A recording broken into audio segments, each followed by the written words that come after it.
આજના વિડીયોમાં આપણે ભૂગોળના ટોપ 600 પ્રશ્નો એક સાથે એક જ વિડીયોમાં જોઈશું, જેથી આવનાર પરીક્ષા માટે તમને ખૂબ જ ઉપયોગી થાય. છેલ્લે તમારી ટેસ્ટ પણ લેવામાં આવે છે, તો વિડીયો વ્યવસ્થિત જુઓ, પૂરો જુઓ, કેમ કે આ વિડીયોની અંદરથી ત્યાં પ્રશ્નો પૂછવામાં આવે છે. એ સિવાય આ વિડીયોની PDF પણ તમને ફ્રીમાં પ્રોવાઈડ કરાવવામાં આવે છે. કઈ રીતે મળશે તે પણ આપણે આગળ જોઈશું. તો જોઈએ ખૂબ જ અગત્યનો આ વિડીયો. સૌરમંડળમાં પૃથ્વી સૂર્યથી કેટલામાં નંબરનો ગ્રહ છે? તો તે ત્રીજા નંબરનો ગ્રહ છે. સૂર્યની બાજુમાં સૌથી નજીક બુધ છે, પછી શુક્ર અને પછી પૃથ્વી છે, એટલે ત્રીજા નંબરનો ગ્રહ છે. પૃથ્વીને કયા રંગના ગ્રહ તરીકે ઓળખવામાં આવે છે? વાદળી રંગના ગ્રહ અથવા તો બ્લુ પ્લેનેટ તરીકે ઓળખવામાં આવે છે. પૃથ્વીનો આકાર કેવો છે? પૃથ્વીનો આકાર સંપૂર્ણ ગોળાકાર નથી, પરંતુ તે જીઓઇડ તરીકે ઓળખાય છે. પૃથ્વીનો કેટલામો ભાગ પાણીથી ઢંકાયેલો છે? લગભગ 71% ભાગ છે તે પાણીથી ઢંકાયેલો છે. પૃથ્વીનો એકમાત્ર ઉપગ્રહ કયો છે? ચંદ્ર છે. પૃથ્વીનો એકમાત્ર ઉપગ્રહ ચંદ્ર. પૃથ્વી સૂર્યથી સરેરાશ કેટલા કિલોમીટર દૂર છે? લગભગ 150 મિલિયન કિલોમીટર દૂર છે પૃથ્વી સૂર્યથી. પૃથ્વીનો વ્યાસ કેટલો છે? વિષુવવૃત્તીય વ્યાસ 12,756 કિલોમીટર છે અને ધ્રુવીય વ્યાસ 12,714 કિલોમીટર છે. એટલે કે વિષુવવૃત્ત પર છે તે વ્યાસ છે તે વધારે છે અને બંને ધ્રુવ પર છે તે ઓછો છે. પૃથ્વીની સપાટી પર કેટલા ખંડો છે? તો ટોટલ 7 ખંડો છે. પૃથ્વીના ગોળાકાર હોવાનો પુરાવો સૌપ્રથમ કોણે આપ્યો હતો? ફેર્ડિનાન્ડ મેગેલન દ્વારા આપવામાં આવ્યો હતો. પૃથ્વીને પોતાની ધરી પર એક ચક્કર પૂર્ણ કરતા કેટલો સમય લાગે છે? 23 કલાક 56 મિનિટ અને 4 સેકન્ડનો સમય લાગે છે. પૃથ્વીની કક્ષાનો આકાર કેવો છે? અંડાકાર છે પૃથ્વી. પૃથ્વીની સપાટી પરનું સૌથી ઊંચું શિખર કયું છે? માઉન્ટ એવરેસ્ટ છે, જે નેપાળમાં આવેલું છે, જેને નેપાળમાં સાગરમાથા તરીકે પણ ઓળખવામાં આવે છે. 8,848 મીટર માઉન્ટ એવરેસ્ટની ઊંચાઈ છે. પૃથ્વીની સપાટી પરનો સૌથી નીચો બિંદુ કયો છે, એટલે કે ઊંડું કયું છે? મારિયાના ટ્રેન્ચ છે, જે પેસિફિક મહાસાગરમાં આવેલું છે. હવે માઉન્ટ એવરેસ્ટ છે તે 8,848 એટલે 8.8 કિલોમીટર ઊંચાઈ ધરાવે છે, જ્યારે આ મારિયાના ટ્રેન્ચ છે તે નીચે 11,000 મીટર એટલે કે 11 કિલોમીટર ઊંડાઈ ધરાવે છે. જો હિમાલય છે તેને ઊંધો કરી અને આની અંદર નાખવામાં આવે મારિયાના ટ્રેન્ચની અંદર, તો હિમાલય પણ ડૂબી જાય એટલું આ ઊંડું છે અને પેસિફિક મહાસાગરમાં આવેલો છે. પૃથ્વીના વાતાવરણમાં મુખ્યત્વે કયા વાયુઓ છે? નાઇટ્રોજન 78% અને ઓક્સિજન 21% છે. આ મુખ્ય વાયુઓ છે. એ સિવાય ઓર્ગન ને કાર્બન ડાયોક્સાઇડ વગેરે ઘણા બધા વાયુઓ જોવા મળે છે. પૃથ્વીનું ગુરુત્વાકર્ષણ બળ કેટલું છે? 9.8 મીટર પ્રતિ સેકન્ડ વર્ગ છે. પૃથ્વી પર સૌથી મોટો ખંડ કયો છે? એશિયા ખંડ સૌથી મોટો છે. ટોટલ 7 ખંડ છે, તેમાં એશિયા સૌથી મોટો છે. પૃથ્વીના કયા ભાગમાં સૌથી વધુ વરસાદ પડે છે? વિષુવવૃત્તીય પ્રદેશમાં સૌથી વધુ વરસાદ પડે છે. પૃથ્વીના કેટલા આંતરિક સ્તરો છે?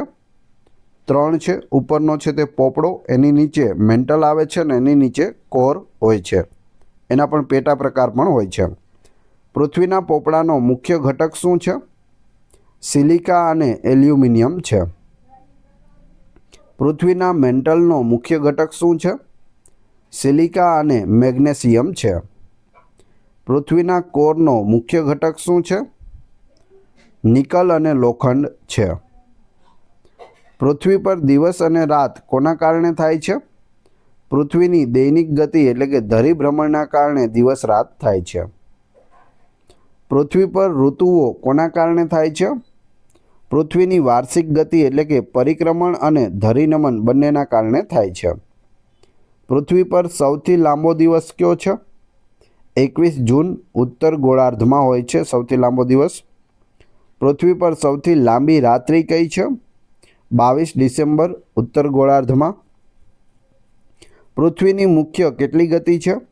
તો 2 ગતિ છે. એક દૈનિક ગતિ જે પોતાની ધરી ઉપર ધરી ભ્રમણ કરે છે તેને દૈનિક ગતિ કહે છે, અને એક છે વાર્ષિક ગતિ જેને પરિક્રમણ કહે છે, જે સૂર્યની આસપાસ ફરે છે તે. દૈનિક ગતિ એટલે શું? પૃથ્વી પોતાની ધરી પર ફરે છે તે દૈનિક ગતિ છે. વાર્ષિક ગતિ એટલે શું? તો પૃથ્વી સૂર્યની આસપાસ ફરે છે તેને વાર્ષિક ગતિ કહે છે. પૃથ્વીની ધરીનો નમન કોણ કેટલો છે? 23.5 ડિગ્રી છે. પૃથ્વીનું ધરી ભ્રમણ કઈ દિશામાં થાય છે? પશ્ચિમથી પૂર્વ દિશામાં થાય છે. પૃથ્વીને સૂર્યની પરિક્રમા કરવામાં કેટલો સમય લાગે છે? 365.25 દિવસ લાગે છે. લીપ વર્ષમાં કેટલા દિવસ હોય છે? 366 દિવસ હોય છે. જો આપણે આગળનો પ્રશ્ન જોયો કે અહીં પૃથ્વીને સૂર્યની પરિક્રમા કરવામાં કેટલો સમય લાગે છે, તો 365.25. આ જે 25 છે એ 25, 25, 25 ને 25 4 વખત મળે એટલે એક દિવસ થઈ જાય. એટલે દર 4 વર્ષે લીપ વર્ષ ઉજવવામાં આવે છે અને લીપ વર્ષમાં 366 દિવસ હોય છે. એટલે આ જે 25 છે તે 4 વર્ષે શું કહેવાય તે કરવામાં આવે છે, એટલે એક દિવસ અહીં વધી જાય છે. લીપ વર્ષ કયા અંતરાલે આવે છે? તો દર 4 વર્ષે એક લીપ વર્ષ આવે છે. પૃથ્વીની પરિક્રમાની ગતિ કેટલી છે? 29.8 કિલોમીટર પ્રતિ સેકન્ડની ગતિ છે. પૃથ્વી જે પરિક્રમા કરે છે સૂર્યની આસપાસ તે એક સેકન્ડમાં 29.8 કિલોમીટર એટલે અંદાજે 30 કિલોમીટરનું અંતર કાપે છે. આપણે એક સેકન્ડમાં 30 કિલોમીટરનું અંતર કાપી લઈએ છીએ. પૃથ્વીની ધરી ભ્રમણની ગતિ કેટલી છે? વિષુવવૃત્ત પર લગભગ 1600 કિલોમીટર પ્રતિ કલાકની ઝડપે પૃથ્વી છે તે પોતાની ધરી ઉપર ગોળ ગોળ ફરે છે. કયા કારણે પૃથ્વી પર ભરતી અને ઓટ આવે છે? ચંદ્ર અને સૂર્યના ગુરુત્વાકર્ષણના કારણે ભરતી અને ઓટ આવે છે. સૂર્યગ્રહણ ક્યારે થાય છે? જ્યારે ચંદ્ર પૃથ્વી અને સૂર્યની વચ્ચે આવે ત્યારે સૂર્યગ્રહણ થાય છે. ચંદ્રગ્રહણ ક્યારે થાય છે? તો જ્યારે પૃથ્વી સૂર્ય અને ચંદ્રની વચ્ચે આવે ત્યારે થાય છે. જેમ કે આ સૂર્ય છે, જોઈ લો તમે, બરાબર, અને વચ્ચે પૃથ્વી આવી જાય છે અને અહીંયા ચંદ્ર હોય છે. તો સૂર્યનો પ્રકાશ પૃથ્વી ઉપર પડે છે અને પૃથ્વીનો પડછાયો ચંદ્ર ઉપર પડે છે, એટલે ચંદ્રગ્રહણ થાય છે. આપણને ચંદ્ર દેખાતો નથી. પૃથ્વી પર ધ્રુવ પ્રદેશોમાં 6 મહિના દિવસ અને 6 મહિના રાત કેમ હોય છે? પૃથ્વીની ધરીના નમનને કારણે હોય છે. કયા દિવસોને વિષુવવ એટલે કે ઇક્વિનોક્સ કહેવામાં આવે છે? 21 માર્ચ અને 23 સપ્ટેમ્બરને ઇક્વિનોક્સ કહે છે. વિષુવવ એટલે કે ઇક્વિનોક્સ પર શું થાય છે? દિવસ અને રાતની લંબાઈ સરખી હોય છે. કયા દિવસોને અયનકાળ કહેવામાં આવે છે? 21 જૂન અને 22 ડિસેમ્બરને અયનકાળ કહે છે. 21 જૂનના રોજ સૂર્યના કિરણો ક્યાં સીધા પડે છે? કર્કવૃત્ત પર સીધા પડે છે. 22 ડિસેમ્બરના રોજ સૂર્યના કિરણો ક્યાં સીધા પડે છે? મકરવૃત્ત પર પડે છે. પૃથ્વી પર ઋતુઓનું ચક્ર કેમ બદલાય છે? પૃથ્વીના પરિક્રમણ અને ધરીનમનને કારણે. ઉત્તર ગોળાર્ધમાં ઉનાળો ક્યારે હોય છે? જૂનથી ઓગસ્ટ ના વચ્ચે હોય છે. ઉત્તર ગોળાર્ધમાં ઉનાળો જૂનથી ઓગસ્ટ.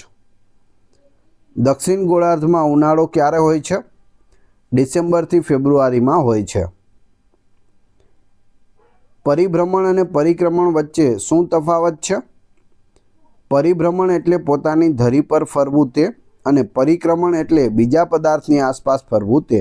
પૃથ્વી પોતાની ધરી પર ફરે છે તેને પરિભ્રમણ કહે છે, અને પૃથ્વી સૂર્યની આસપાસ ફરે છે તેને પરિક્રમણ કહે છે. પૃથ્વીના ધરી ભ્રમણની દિશા કઈ છે? તો પશ્ચિમથી પૂર્વ છે.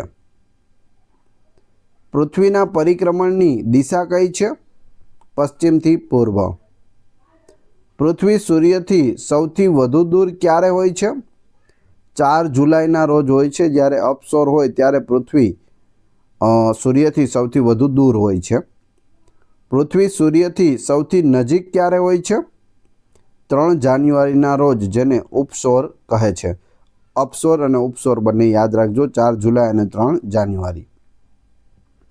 અપસોર અને ઉપસોર વચ્ચે કેટલું અંતર હોય છે? લગભગ 5 મિલિયન કિલોમીટરનું અંતર હોય છે. પૃથ્વી પરના સમય ઝોન એટલે કે ટાઈમ ઝોન કોના પર આધારિત છે? પૃથ્વીના ધરીભ્રમણ પર આધારિત છે. પૃથ્વી પરની ગતિઓના પરિણામો શું છે? દિવસ રાત, ઋતુઓ અને ભરતી ઓઠ. પૃથ્વીની કક્ષા પરિક્રમા દરમિયાન કયા આકારમાં ફરે છે? અંડાકારમાં ફરે છે. એટલે કે એકદમ સૂર્યને એકદમ ગોળ છે તે ફરતી આ રીતે આમ ગોળ નથી ફરતી, પરંતુ તે અંડાકારમાં આ રીતે આમ ફરે છે. કોરિયોલિસ અસર કયા કારણોથી થાય છે? પૃથ્વીના ધરીભ્રમણના કારણે થાય છે. પૃથ્વી પરની ધરીના નમનનો મુખ્ય પ્રભાવ શું છે? ઋતુઓનું નિર્માણ. જે ધરી નમન છે તેનાથી અલગ અલગ ઋતુઓ આવે છે. પૃથ્વીની કઈ ગતિને કારણે ચંદ્રગ્રહણ થાય છે? પૃથ્વીની પરિક્રમણ ગતિના કારણે થાય છે. જે સૂર્યની આસપાસ ફરે છે તેમાં અહીં ચંદ્ર છે અને જ્યારે અહીં પૃથ્વી આવી જાય ત્યારે ચંદ્રગ્રહણ થઈ જાય છે. પૃથ્વીની કઈ ગતિને કારણે સૂર્યગ્રહણ થાય છે? તો જવાબ આવશે પૃથ્વીની પરિક્રમણ ગતિ. બંને ગ્રહણ, સૂર્યગ્રહણ કે ચંદ્રગ્રહણ, બંને પરિક્રમણ ગતિના કારણે થાય છે. પૃથ્વી પર રાત્રિના સમયગાળામાં થતા ફેરફારોનું કારણ શું છે? પૃથ્વીની પરિક્રમણ ગતિ અને ધરીનમન. પૃથ્વી પર દિવસ રાતની લંબાઈમાં તફાવત ક્યાં હોય છે? ધ્રુવો પર તફાવત હોય છે. વિષુવવૃત્ત પર દિવસ અને રાતની લંબાઈ કેવી હોય છે? હંમેશા સરખી હોય છે. 12 કલાકનો દિવસ અને 12 કલાકની રાત હોય છે. જેમ જેમ ઉપર અને નીચે ધ્રુવો તરફ જતા જઈએ તેમ તેમ આમાં ફેરફાર થતો જાય છે. આપણે અહીં શિયાળામાં દિવસ ટૂંકા હોય છે અને રાતો લાંબી હોય છે, જ્યારે ઉનાળામાં દિવસ લાંબા અને રાતો છે તે ટૂંકી થતી હોય છે. ઉત્તર ગોળાર્ધમાં સૌથી ટૂંકો દિવસ કયો છે? 22 ડિસેમ્બર છે. ઉત્તર ગોળાર્ધમાં સૌથી ટૂંકી રાત્રિ કઈ છે? 21 જૂન. પૃથ્વી પર ઋતુઓ કેમ બદલાય છે? પૃથ્વીની સૂર્ય ફરતે કક્ષા અને ધરીનમનના કારણે ઋતુઓ બદલાય છે. પૃથ્વીની ગતિના અભ્યાસને શું કહેવામાં આવે છે? ખગોળશાસ્ત્ર કહે છે. ગ્રીનવિચ રેખા કયા સ્થળેથી પસાર થાય છે? લંડન, ઇંગ્લેન્ડમાંથી ગ્રીનવિચ રેખા પસાર થાય છે. પૃથ્વીનો ધરીનમન કયા કારણે થાય છે? પૃથ્વીની ઉત્પત્તિ સમયે થયેલી અથડામણોને કારણે ધરીનમન જોવા મળે છે. આંતરરાષ્ટ્રીય તારીખ રેખા એટલે કે ઇન્ટરનેશનલ ડેટ લાઇન કયા રેખાંશ પર છે? 180° રેખાંશ પર છે. પૃથ્વીના ધરીભ્રમણની ગતિ વિષુવવૃત્ત પર સૌથી વધુ કેમ હોય છે?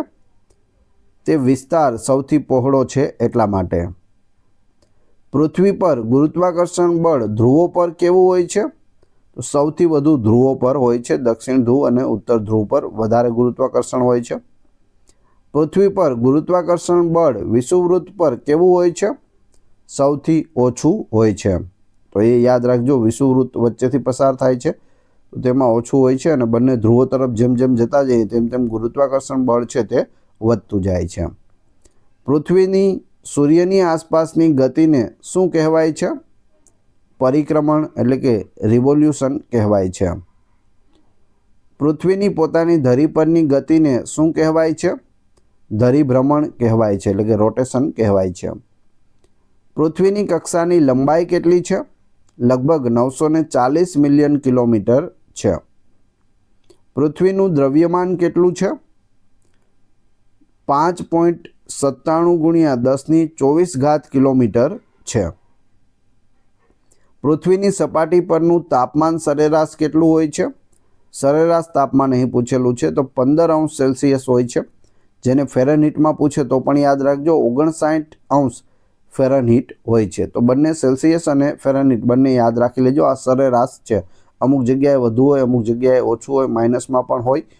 તો આ રીતે આખું સરેરાશ કાઢે તો 15°C થાય છે. પૃથ્વી પર કેટલા પ્રકારના જળ સ્વરૂપો છે? મહાસાગરો છે, સમુદ્રો છે, નદીઓ છે, સરોવર, હિમનદીઓ, એ સિવાય કૂવા, વાવ વગેરે પણ છે.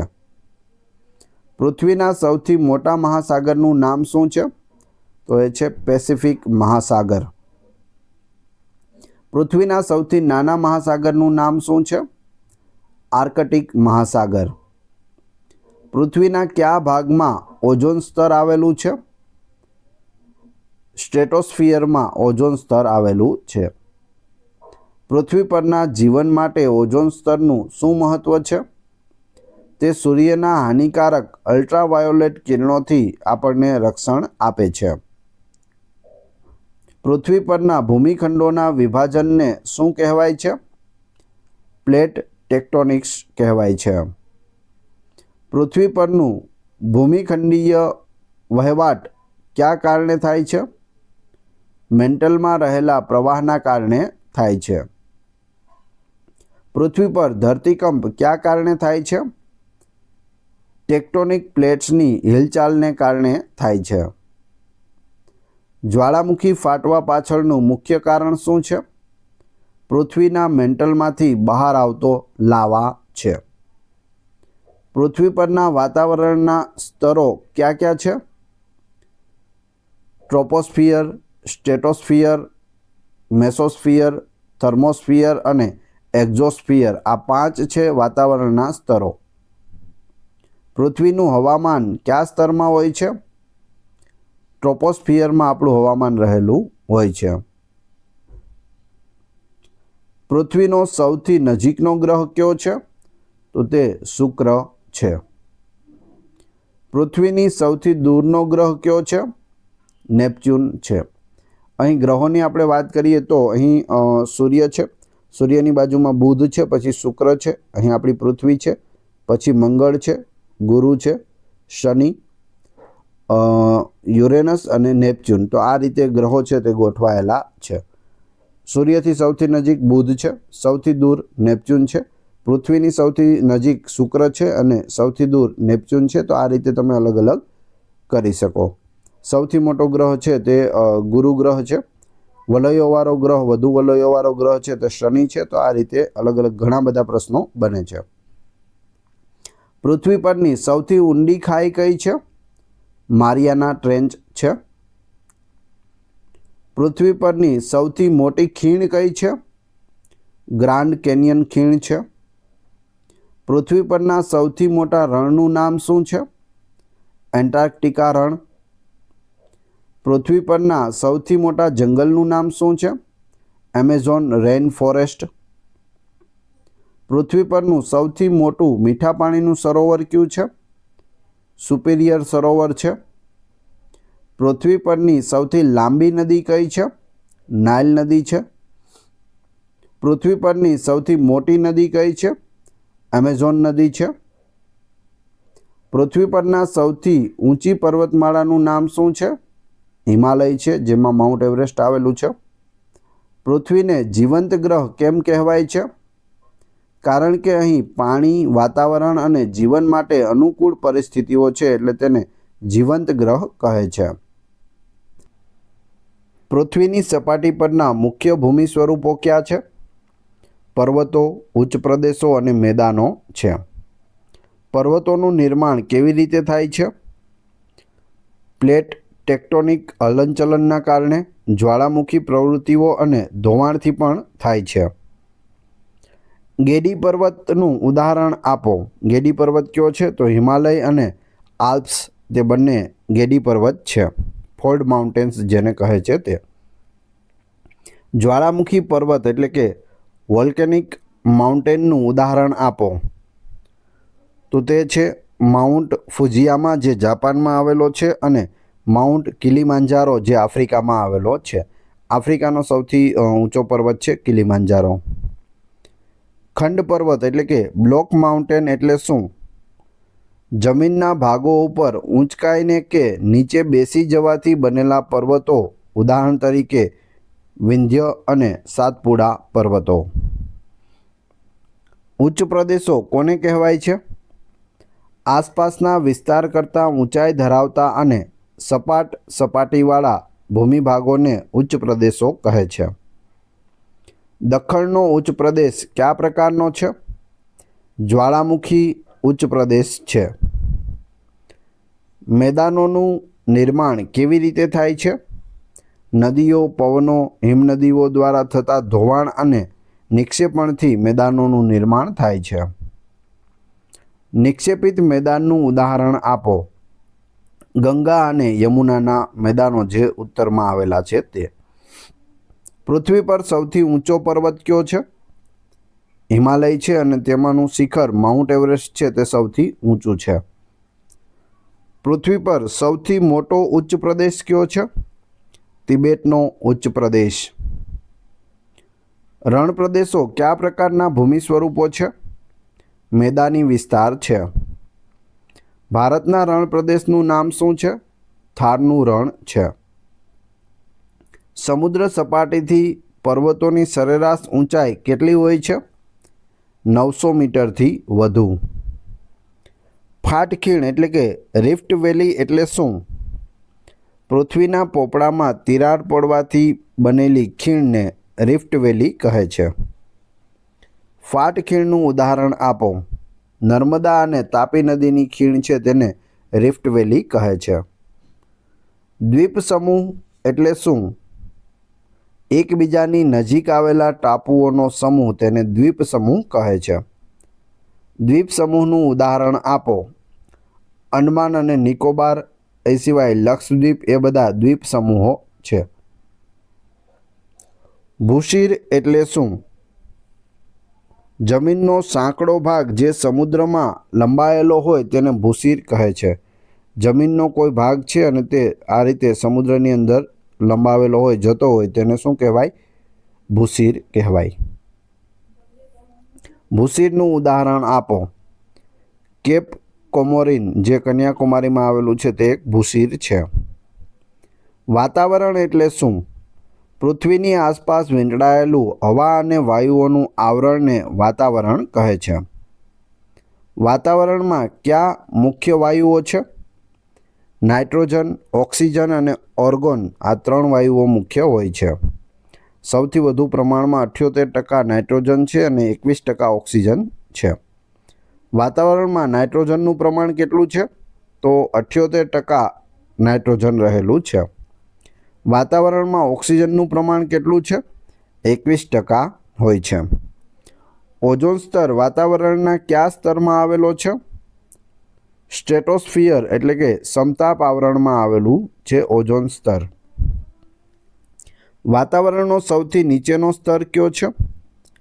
ટ્રોપોસ્ફિયર છે જેને ક્ષોભમંડળ કહે છે અથવા તો ક્ષોભાવરણ કહે છે. હવામાન સંબંધિત બધી ઘટનાઓ કયા સ્તરમાં થાય છે? ટ્રોપોસ્ફિયર એટલે કે ક્ષોભ આવરણમાં થાય છે. વાતાવરણમાં સૌથી ઉપરનું સ્તર કયું છે? એક્ઝોસ્ફિયર છે જેને બહિરાવરણ કહે છે. ઓઝોન સ્તરનું મુખ્ય કાર્ય શું છે? સૂર્યના હાનિકારક પારજાંબલી કિરણોને શોષી લેવું તે ઓઝોન સ્તરનું મુખ્ય કાર્ય છે. વાતાવરણના કયા સ્તરમાં હવા પાતળી હોય છે? ઊંચા સ્તરોમાં જેમ કે એક્ઝોસ્ફિયરમાં હવા છે તે એકદમ પાતળી હોય છે. વાતાવરણમાં કાર્બન ડાયોક્સાઇડનું પ્રમાણ કેટલું છે? 0.03 થી 0.04% સુધી રહેલું છે, એટલે કે 0.03 યાદ રાખજો. ગ્રીનહાઉસ અસર માટે કયો વાયુ મુખ્યત્વે જવાબદાર છે? કાર્બન ડાયોક્સાઇડ જવાબદાર છે. વાતાવરણના કયા સ્તરમાં તાપમાન વધે છે? સ્ટ્રેટોસ્ફિયર અને થર્મોસ્ફિયરમાં તાપમાન વધે છે. વાતાવરણના કયા સ્તરમાં રેડિયો તરંગો પરાવર્તિત થાય છે? આયનોસ્ફિયર જે થર્મોસ્ફિયરનો એક ભાગ છે. આયનોસ્ફિયરનું બીજું નામ શું છે? થર્મોસ્ફિયર છે. વાતાવરણમાં પાણીની બાષ્પનું પ્રમાણ કેટલું હોય છે? 0થી 4% સુધી હોય છે. ગ્લોબલ વોર્મિંગ માટે કયા વાયુઓ જવાબદાર છે? કાર્બન ડાયોક્સાઇડ, મિથેન અને નાઇટ્રસ ઓક્સાઇડ જવાબદાર છે. વાતાવરણમાં ધૂળના રજકણોનું મુખ્ય કાર્ય શું છે? વરસાદના ટીપાં અને ઝાકળના કેન્દ્રો બનાવવા. પૃથ્વી પર સૂર્યના પ્રકાશનું વિખેરણ કયા કારણે થાય છે? વાતાવરણમાં રહેલા ધૂળના કણોને કારણે થાય છે. આબોહવા અને હવામાન વચ્ચે શું તફાવત છે? હવામાન એ ટૂંકા ગાળાની પરિસ્થિતિ છે, જ્યારે આબોહવા એ લાંબા ગાળાની સરેરાશ છે. આબોહવાને અસર કરતા મુખ્ય પરિબળો કયા છે? અક્ષાંશ, ઊંચાઈ, સમુદ્રથી અંતર, પવનો, સમુદ્ર પ્રવાહો વગેરે. વિષુવવૃત્ત પ્રદેશોમાં કેવા પ્રકારની આબોહવા હોય છે? ગરમ અને ભેજવાળી હોય છે. સમુદ્રથી દૂરના સ્થળોએ કેવા પ્રકારની આબોહવા હોય છે? ખંડીય આબોહવા, જેમાં ગરમી અને ઠંડીમાં મોટો તફાવત હોય છે. ચોમાસું એટલે શું? ઋતુ અનુસાર પવનની દિશા બદલાવી. તે જે રીતે પવનની દિશા બદલાય તો ત્યાં ચોમાસું આવી શકે. ભારતની આબોહવા કયા પ્રકારની છે? ઉષ્ણકટિબંધીય આબોહવા છે. પવનની દિશા કયા પરિબળથી નક્કી થાય છે? વાયુ દબાણના તફાવતથી નક્કી થાય છે. કયા પવનો ઋતુ પ્રમાણે પોતાની દિશા બદલે છે? મોસમી પવનો. ગરમ અને ઠંડા સમુદ્રી પ્રવાહોનો આબોહવા પર શું પ્રભાવ પડે છે? નજીકના ભૂમિ પ્રદેશોની આબોહવાને અસર કરે છે. વરસાદના મુખ્ય પ્રકારો કયા છે? સંવાહક, પર્વતીય અને ચક્રવાત વરસાદ. સંવાહક વરસાદ કયા પ્રદેશોમાં વધુ પડે છે? વિષુવવૃત્ત પ્રદેશોમાં વધુ પડે છે. પર્વતીય વરસાદ કેવી રીતે પડે છે? ભેજવાળા પવનો પર્વત સાથે અથડાઈને ઉપર ચઢે ત્યારે. ચક્રવાત એટલે શું? નીચા દબાણના કેન્દ્રની આસપાસ ફરતા પવનોને ચક્રવાત કહે છે. ટાયફૂન અને હરિકેન ક્યાં છે? ચક્રવાતના પ્રાદેશિક નામ છે ટાયફૂન અને હરિકેન. વાયુ દબાણ માપવા માટે કયું સાધન વપરાય છે? બેરોમીટર વપરાય છે. પવનની ગતિ માપવા માટે કયું સાધન વપરાય છે?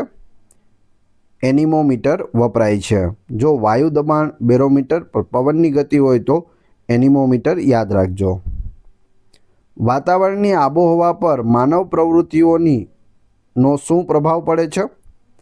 ગ્રીનહાઉસ વાયુઓનું ઉત્સર્જન અને ગ્લોબલ વોર્મિંગ જેવા થાય છે. સમશીતોષ્ણ કટિબંધ કયા અક્ષાંશો વચ્ચે આવેલો છે?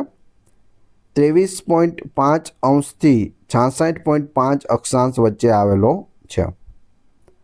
પૃથ્વી પર સૌથી ઓછો વરસાદ ક્યાં પડે છે?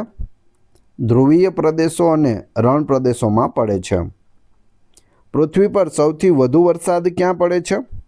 મેઘાલયના મોસીનરમમાં, એટલે કે ભારતમાં મેઘાલય રાજ્યમાં સૌથી વધુ વરસાદ પડે છે. મોસીનરમ જગ્યા છે ત્યાં. ઈસુના જન્મ પછીની સૌથી ગરમ સદી કઈ હતી? 20મી સદી સૌથી ગરમ રહી હતી.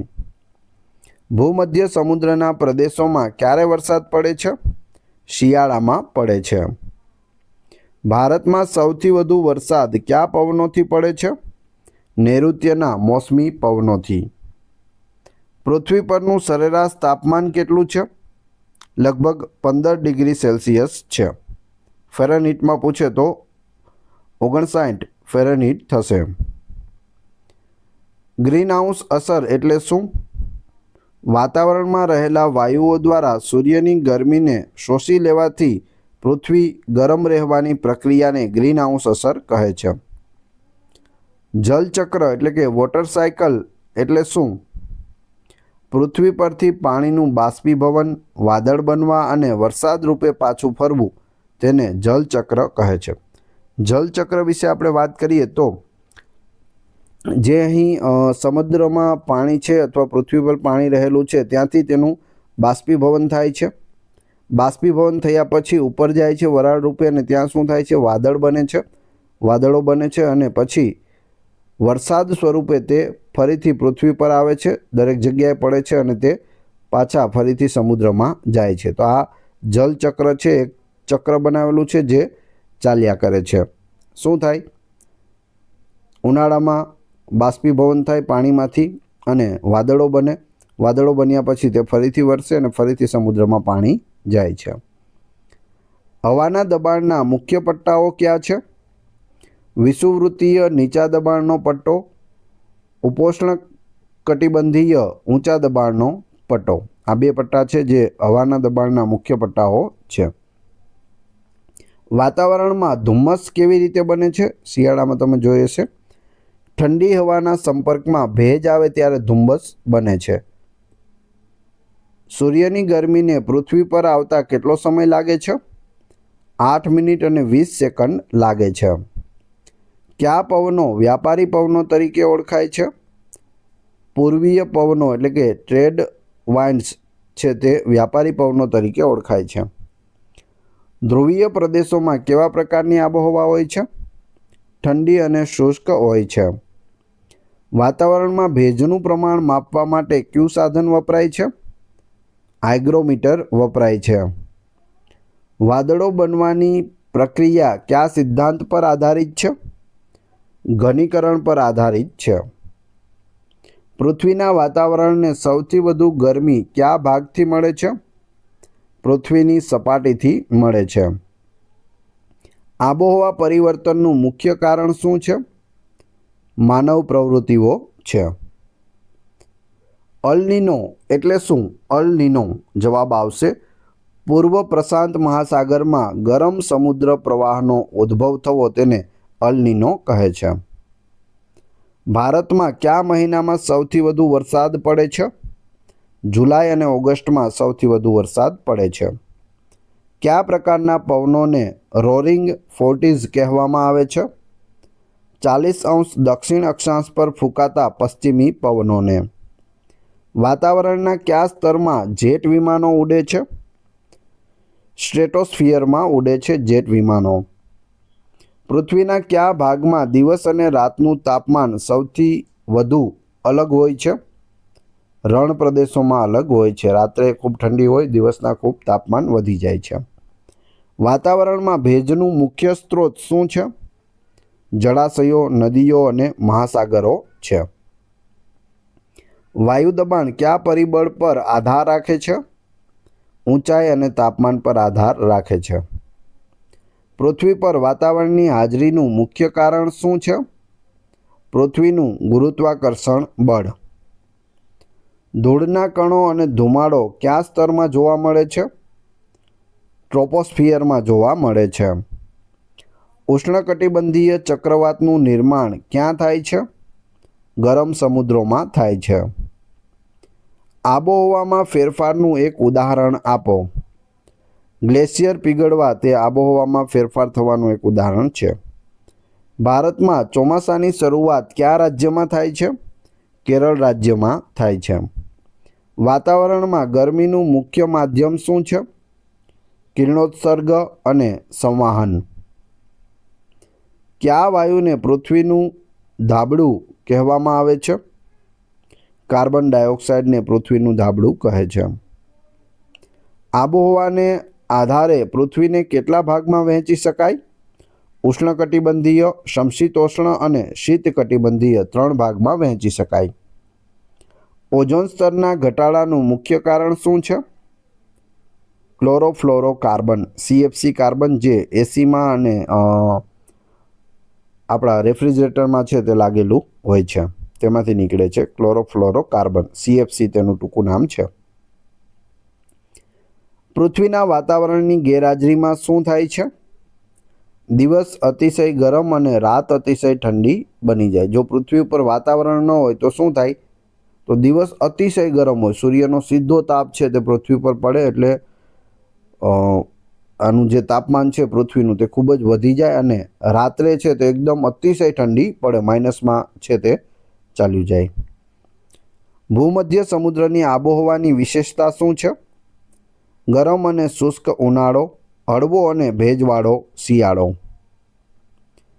પવનના પ્રવાહો કયા નિયમથી નક્કી થાય છે? કોરિયોલિસ બળ છે તેનાથી નક્કી થાય છે. વરસાદની સરેરાશ ઊંચાઈ કયા સાધનથી માપવામાં આવે છે? રેન ગેજ દ્વારા માપવામાં આવે છે. વાતાવરણમાં નાઇટ્રોજનનું મુખ્ય કાર્ય શું છે? દહન ક્રિયાને નિયંત્રિત કરવું. ઉષ્ણકટિબંધીય પ્રદેશોમાં દિવસ રાતનું તાપમાન કેવું રહે છે? લગભગ સમાન રહે છે. વિશ્વમાં સૌથી મોટું રણ કયું છે? સહારાનું રણ છે. વાતાવરણના કયા સ્તરમાં ઉપગ્રહો મૂકવામાં આવે છે? એક્ઝોસ્ફિયરમાં ઉપગ્રહો છે તે મૂકવામાં આવે છે જે પૃથ્વીની ફરતે ફર્યા કરે છે. ઠંડા પ્રવાહો નજીકની જમીનને કેવી બનાવે છે? ઠંડી અને સૂકી બનાવે છે. પૃથ્વીના વાતાવરણનું સંરક્ષણ કરવું કેમ જરૂરી છે? જીવન અને પર્યાવરણને ટકાવી રાખવા માટે. વિશ્વનો સૌથી મોટો અને ઊંડો મહાસાગર કયો છે? પ્રશાંત મહાસાગર છે જે વિશ્વનો સૌથી મોટો અને ઊંડો મહાસાગર છે. કયો મહાસાગર એસ આકારનો છે એટલે કે આ આકારનો છે? તો અહીં જવાબ આવશે એટલાન્ટિક મહાસાગર છે તે એસ આકારનો છે. કયો મહાસાગર ભારતના નામ પરથી છે? તો હિન્દ મહાસાગર છે તે હિન્દુસ્તાન એટલે કે ભારતના નામ પરથી છે. મહાસાગરના ઊંડા ભાગને શું કહેવાય છે? તો તેને મહાસાગરીય ખાઈ કહેવાય છે. વિશ્વની સૌથી ઊંડી ખાઈ કઈ છે અને તે કયા મહાસાગરમાં આવેલી છે? મારિયાના ખાઈ એટલે કે મારિયાના સ્ટ્રેન્ચ જેને કહે છે તે પ્રશાંત મહાસાગરમાં આવેલી છે. તે કુલ 11 કિલોમીટર ઊંડી છે. આપણો જે હિમાલય છે તે 8 કિલોમીટર ઉપર છે. 8થી 9 કિલોમીટર જેવું થાય. 8,848 મીટર છે. 9 કિલોમીટરમાં થોડું ઓછું. જ્યારે મારિયાના ટ્રેન્ચ છે તે ઊંડી કેટલી છે? 11 કિલોમીટર છે. એટલાન્ટિક મહાસાગરમાં કયા પ્રકારના પ્રવાહો જોવા મળે છે? ગરમ અને ઠંડા પ્રવાહો જોવા મળે છે. કયા મહાસાગરને અર્ધ મહાસાગર પણ કહેવાય છે? હિન્દ મહાસાગરને અર્ધ મહાસાગર પણ કહે છે. કયો મહાસાગર ઉત્તર ધ્રુવને ઘેરીને આવેલો છે? તો એ છે આર્કટિક મહાસાગર. કયો મહાસાગર મોટાભાગે બરફથી ઢંકાયેલો રહે છે? આર્કટિક મહાસાગર. દક્ષિણ મહાસાગર કયા ખંડની આસપાસ આવેલો છે? એન્ટાર્કટિકાની આસપાસ આવેલો છે. મહાસાગરોમાં પાણીની હેરફેર માટે કયા પરિબળો જવાબદાર છે? પવન, તાપમાન અને ખારાશમાં તફાવત જવાબદાર છે જેથી પાણીનો હેરફેર થઈ રાખે છે. દરિયાઈ પ્રવાહોના બે મુખ્ય પ્રકારો કયા છે? ગરમ પ્રવાહો અને ઠંડા પ્રવાહો. બ્રાઝિલિયન પ્રવાહ કયા મહાસાગરમાં જોવા મળે છે? એટલાન્ટિક મહાસાગરમાં જોવા મળે છે. ઠંડા કુરીલો પ્રવાહનું મૂળ ક્યાં છે? આર્કટિક મહાસાગરમાં છે. મહાસાગરોમાં ભરતી ઓટ શા માટે આવે છે? ચંદ્ર અને સૂર્યના ગુરુત્વાકર્ષણ બળને કારણે મહાસાગરોમાં ભરતી અને ઓટ આવે છે. સૌથી મોટી ભરતી ઓટ ક્યાં જોવા મળે છે? ફંડીની ખાડી કેનેડામાં જોવા મળે છે. સૌથી ઓછી ભરતી ઓટ ક્યાં જોવા મળે છે? ભૂમધ્ય સાગરમાં જોવા મળે છે. મહાસાગરોનું પાણી ખારું કેમ હોય છે?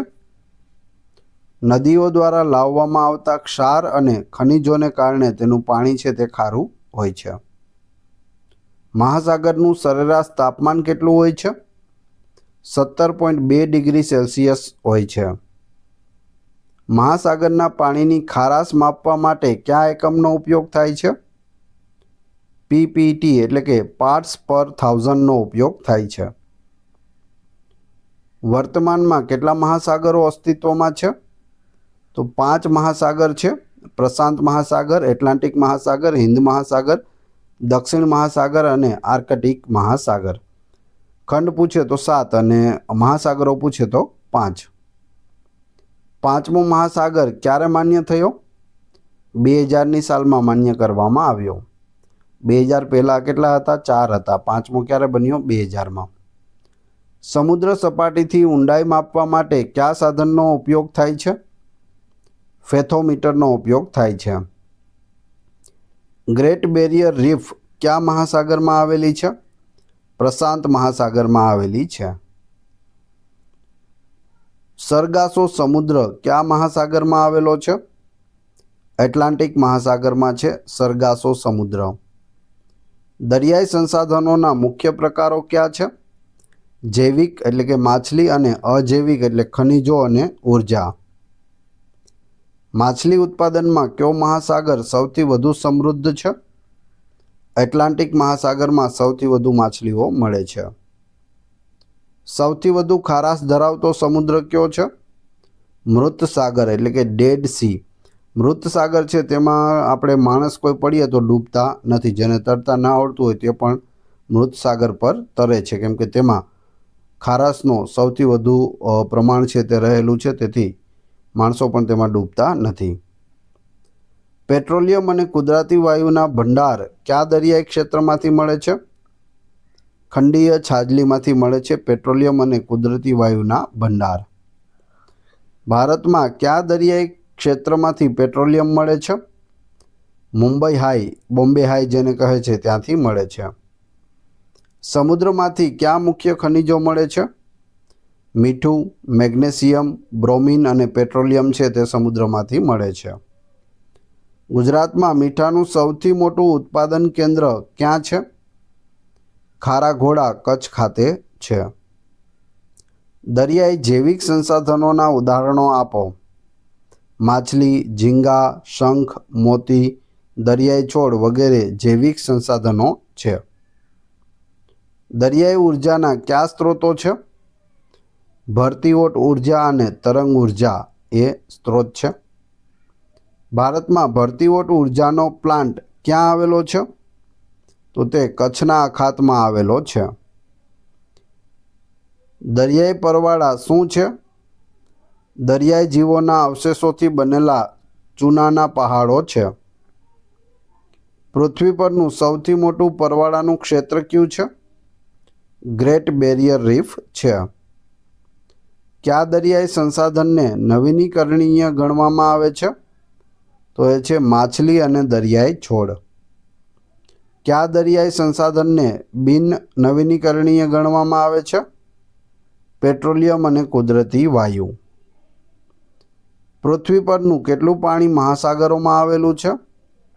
97% વધુ પાણી છે તે મહાસાગરોમાં આવેલું છે. ખંડીય સંસાધનો એટલે શું? જમીન પરથી મળતા સંસાધનોને ખંડીય સંસાધનો કહે છે. ખંડીય સંસાધનોના મુખ્ય પ્રકારો કયા છે? કૃષિ, વન, ખનિજ અને જળ સંસાધનો. ભારતમાં કયા મુખ્ય ખનિજો મળે છે? લોખંડ, મેંગેનીઝ, કોલસો અને બોક્સાઇટ. ભારતમાં કોલસાના સૌથી મોટા ભંડાર ક્યાં છે? ઝારખંડના રાણીગંજમાં છે. ખેતી માટે કઈ જમીન સૌથી વધુ ફળદ્રુપ ગણાય છે? કાંપની જમીન છે તે સૌથી વધુ ફળદ્રુપ હોય છે. જળ સંસાધનોના મુખ્ય સ્ત્રોતો કયા છે? નદીઓ, સરોવરો અને ભૂગર્ભ જળ.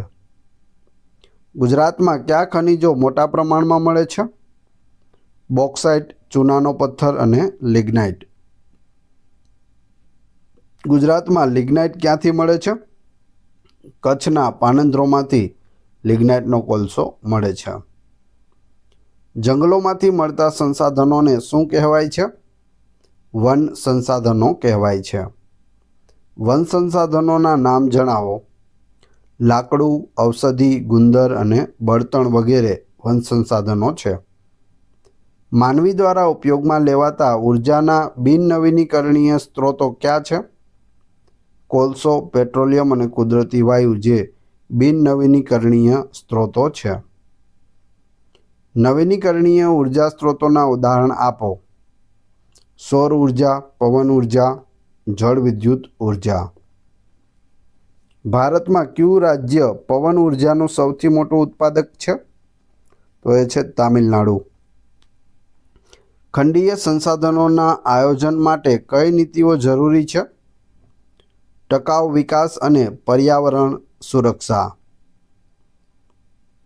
જમીનના કયા ભાગને ડ્રગ તરીકે ઓળખવામાં આવે છે? પર્વતમાળાના શિખરોને ડ્રગ કહે છે.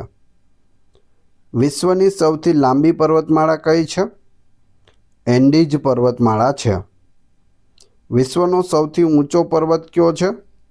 Mount Everest. જે હિમાલય પર્વત છે તેમાં શિખર આવેલું છે માઉન્ટ એવરેસ્ટ. રણ પ્રદેશમાં કયા પ્રકારના સંસાધનો જોવા મળે છે? ખનિજ તેલ અને કુદરતી વાયુ જેવા મળે છે. વિશ્વનો સૌથી મોટો રણ પ્રદેશ કયો છે? સહારાનું રણ. પૃથ્વી પરનું કેટલું ક્ષેત્રફળ જમીન છે? લગભગ 29% છે તે જમીન છે. મહાસાગરોનો કયો ભાગ દરિયાઈ જીવસૃષ્ટિ માટે સૌથી મહત્વનો છે? તો તે છે ખંડીય છાજલી. કયા પ્રવાહને કારણે ઉત્તર અમેરિકા અને યુરોપનું વાતાવરણ ગરમ રહે છે? ગલ્ફ સ્ટ્રીમના કારણે. પૂર્વ ઓસ્ટ્રેલિયન પ્રવાહ કયા મહાસાગરમાં આવેલો છે? પ્રશાંત મહાસાગરમાં.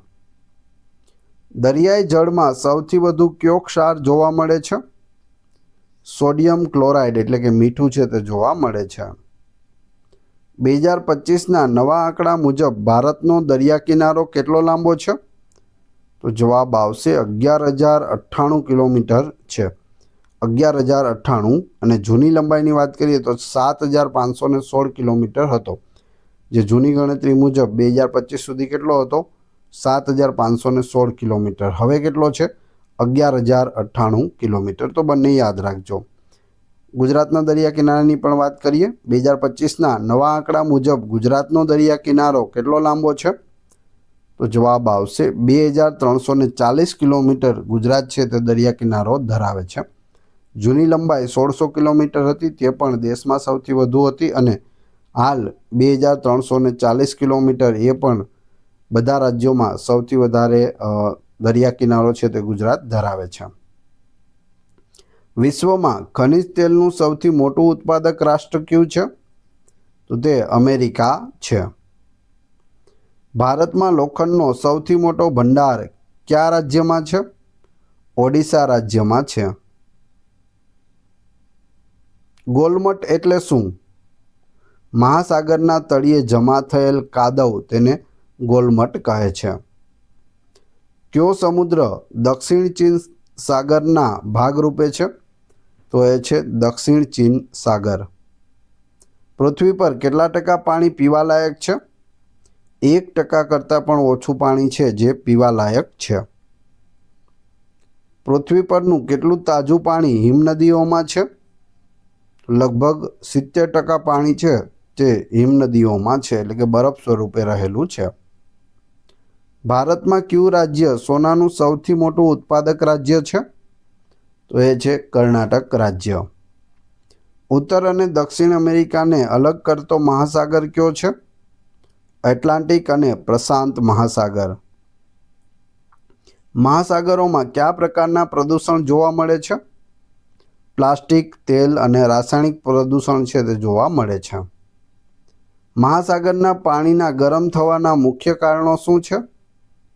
Global warming. દરિયાઈ ગાય એટલે કે સી કાઉ તરીકે કયા પ્રાણીને ઓળખવામાં આવે છે?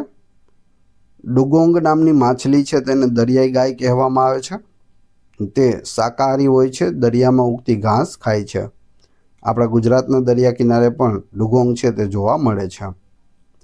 ભારતમાં ડુગોંગ માટેનું સંરક્ષણ કેન્દ્ર ક્યાં આવેલું છે?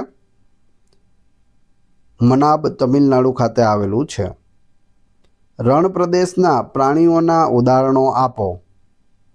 ઊંટ, ગરોળી, સાપ અને શિયાળ વગેરે છે તે રણ પ્રદેશમાં જોવા મળે છે. પૃથ્વીના કેટલા ભાગ પર જળ છે? 71% ભાગ ઉપર પાણી આવેલું છે. દરિયાઈ જૈવિક સંસાધનોના સંરક્ષણ માટે શું કરવું જોઈએ? પ્રદૂષણ અટકાવવું, ઓવરફિશિંગ અટકાવવું જોઈએ. ભારતમાં સૌથી વધુ જંગલ વિસ્તાર કયા રાજ્યમાં છે? મધ્યપ્રદેશ રાજ્યમાં જ. સૌથી ઊંચી ભરતી ક્યારે આવે છે? પૂનમ અને અમાસના દિવસે આવે છે. જળ સંસાધનોનું મુખ્ય કારણ શું છે? પીવા માટે, સિંચાઈ માટે, ઉર્જા ઉત્પાદન માટે. મહાસાગરોની ભૂમિકા શું છે? પર્યાવરણ સંતુલન, આબોહવા નિયમન અને સંસાધનોનો સ્ત્રોત. કયા ખંડમાં એક પણ રણ નથી? એન્ટાર્કટિકા અને યુરોપ ખંડમાં એક પણ રણ આવેલું નથી. નદીઓ કયા મહાસાગરમાં સૌથી વધુ પાણી ઠાલવે છે? એટલાન્ટિક મહાસાગરમાં. કોલસાનો મુખ્ય ઉપયોગ શું છે? વિદ્યુત ઉત્પાદન અને ઉદ્યોગોમાં. ખંડીય છાજલીની સરેરાશ ઊંડાઈ કેટલી હોય છે? 200 મીટર હોય છે. ગુજરાતમાં કયો ખનિજ મુખ્યત્વે સૌરાષ્ટ્રમાંથી મળે છે? બોક્સાઇટ મળે છે. કઈ નદી વિશ્વનું સૌથી મોટું ડેલ્ટા બનાવે છે? ગંગા અને બ્રહ્મપુત્રા જે સુંદરવન ડેલ્ટા છે તે વિશ્વનું સૌથી મોટું ડેલ્ટા બનાવે છે. દરિયાઈ જીવોના અવશેષોમાંથી કયો ખડક બને છે? ચૂનાનો પથ્થર બને છે. ભારતમાં કયા રાજ્યમાં સૌર ઉર્જાનું સૌથી વધુ ઉત્પાદન થાય છે? રાજસ્થાનમાં થાય છે. વિશ્વનો સૌથી મોટો સમુદ્ર કયો છે? દક્ષિણ ચીન સમુદ્ર છે. જળ સંરક્ષણ માટે કયા પગલાં લઈ શકાય? વરસાદી પાણીનો સંગ્રહ કરવો અને જળ પુનઃ ઉપયોગ માટે વાપરવું. ભારતમાં કયા રાજ્યમાં સૌથી વધુ જળ વિદ્યુત ઉર્જા ઉત્પન્ન થાય છે? હિમાચલ પ્રદેશમાં થાય છે. દરિયાઈ ખોરાક એટલે કે સી ફૂડમાં કયા પોષક તત્વો હોય છે? પ્રોટીન, ઓમેગા-3 અને ફેટી એસિડ હોય છે. કયા મહાસાગરમાં સૌથી વધુ ટાપુઓ આવેલા છે? પ્રશાંત મહાસાગરમાં છે. દક્ષિણ મહાસાગરનું બીજું નામ શું છે? એન્ટાર્કટિક મહાસાગર. મહાસાગરનું તળિયું શેનાથી બનેલું છે? ગોલમટ અને દરિયાઈ કાંપથી બનેલું છે. ભારતનો કુલ ભૌગોલિક વિસ્તાર કેટલો છે? 32,87,263 ચોરસ કિલોમીટર છે ભારતનો કુલ ભૌગોલિક વિસ્તાર. ભારતને મુખ્યત્વે કેટલા પ્રાકૃતિક વિભાગોમાં વહેંચી શકાય છે? 5 પ્રાકૃતિક વિભાગોમાં વહેંચી શકાય. ભારતનો સૌથી પ્રાચીન ભૂપૃષ્ઠ વિભાગ કયો છે? તો એ છે દ્વીપકલ્પીય ઉચ્ચ પ્રદેશ. ઉત્તર ભારતના મેદાનો કઈ નદીઓ દ્વારા રચાયા છે? ગંગા, યમુના અને બ્રહ્મપુત્રાના મેદાનો તેને કહેવાય છે. હિમાલય પર્વતમાળાના કેટલા મુખ્ય ભાગો છે? 3 મુખ્ય ભાગો છે: હિમાદ્રી, હિમાચલ અને શિવાલિક. માઉન્ટ એવરેસ્ટ કઈ પર્વતમાળામાં આવેલો છે? તો તે હિમાલય પર્વતમાળામાં આવેલો છે જે નેપાળ દેશમાં પડે છે. ભારતનું સૌથી ઊંચું શિખર કયું છે? માઉન્ટ K2 છે, જેને ગોડવિન ઓસ્ટિન પણ કહે છે. તે ભારતનું સૌથી ઊંચું શિખર છે. થારનું રણ ભારતના કયા રાજ્યમાં આવેલું છે? રાજસ્થાન રાજ્યમાં થારનું રણ આવેલું છે. પશ્ચિમ ઘાટ અને પૂર્વ ઘાટ ક્યાં મળે છે? તો તે બંને નીલગિરી પર્વતમાળામાં મળે છે. લક્ષદ્વીપ અને અંદમાન નિકોબાર કયા પ્રકારના ટાપુઓ છે? પરવાળા અને જ્વાળામુખીય ટાપુઓ છે. ભારતમાં સૌથી વધુ ભૂકંપ સંભવિત ક્ષેત્ર કયું છે? તો તે હિમાલય ક્ષેત્ર છે. ભારતના દ્વીપકલ્પીય ઉચ્ચ પ્રદેશનો આકાર કેવો છે? ત્રિકોણાકાર છે. દક્ષિણ ભારતની સૌથી ઊંચી પર્વતમાળા કઈ છે? અનાયમલય છે તે સૌથી ઊંચી પર્વતમાળા છે દક્ષિણ ભારતની. ગંગા નદીનું મેદાન કયા 2 ભાગમાં વહેંચાયેલું છે? ઉત્તર ગંગાનું મેદાન અને પૂર્વ ગંગાનું મેદાન. કોરોમંડલ તટ ભારતના કયા ભાગમાં આવેલો છે? પૂર્વ કિનારો તમિલનાડુમાં આવેલો છે, કોરોમંડલ તટ. કોંકણ તટ ભારતના કયા ભાગમાં આવેલો છે? પશ્ચિમ કિનારો મહારાષ્ટ્ર અને ગોવાનો જે દરિયા કિનારો છે તેને કોંકણ તટ કહે છે. હિમાલયના સૌથી દક્ષિણના પર્વતો ક્યાં છે? શિવાલિક છે તે સૌથી દક્ષિણના પર્વતો છે. નીલગિરી પર્વતમાળાનું સૌથી ઊંચું શિખર કયું છે? દોડ્ડાબેટ્ટા છે. ભારતનો સૌથી નીચો પ્રદેશ કયો છે? તો તે કેરળનો કુટનાડ પ્રદેશ છે તે સૌથી નીચો પ્રદેશ છે. ભારતમાં કઈ પર્વતમાળા સૌથી જૂની ગણાય છે? તો તે છે અરવલ્લી પર્વતમાળા. ગુજરાતનો કુલ ભૌગોલિક વિસ્તાર કેટલો છે? 1,96,024 ચોરસ કિલોમીટર છે. ગુજરાતને મુખ્યત્વે કેટલા ભૂપૃષ્ઠ વિભાગોમાં વહેંચી શકાય છે? 3. કચ્છ, સૌરાષ્ટ્ર અને તળ ગુજરાત. ગુજરાતમાં સૌથી લાંબો દરિયા કિનારો કયા પ્રદેશમાં છે? કચ્છમાં છે. ગુજરાતનો સૌથી ઊંચો પર્વત કયો છે? ગિરનાર પર્વત છે. ગિરનારનું સૌથી ઊંચું શિખર કયું છે? ગોરખનાથ છે.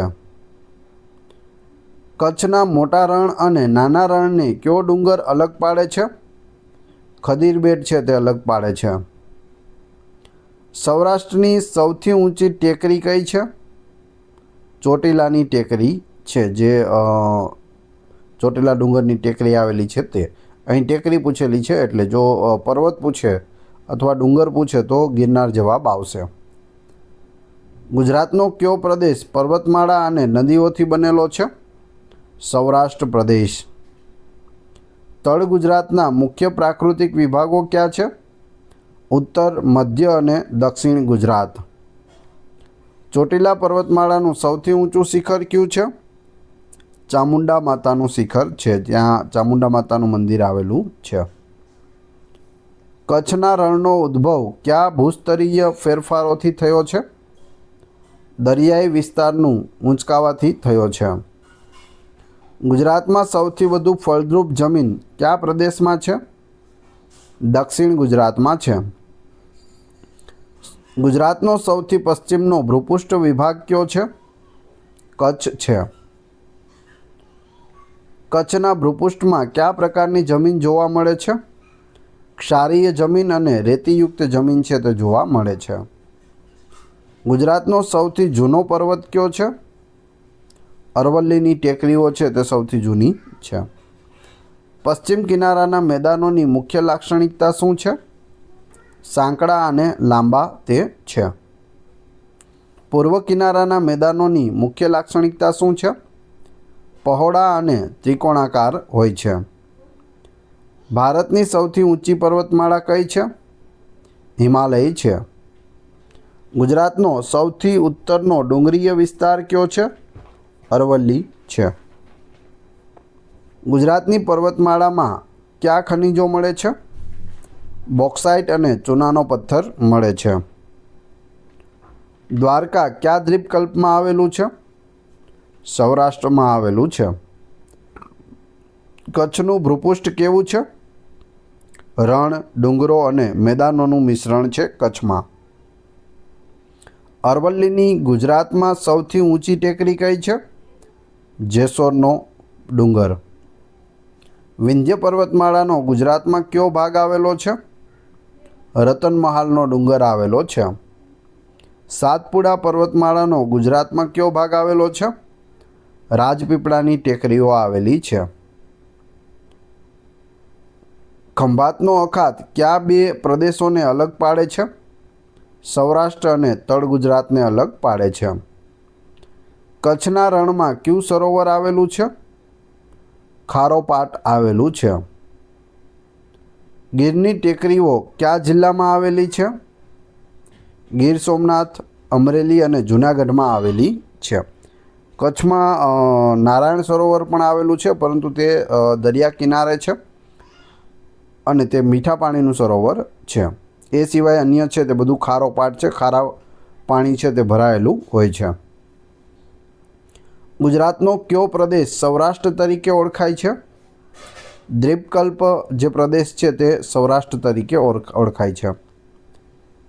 ગુજરાતનો કયો ભાગ તળ ગુજરાત તરીકે ઓળખાય છે? મેદાની વિસ્તાર તળ ગુજરાત છે.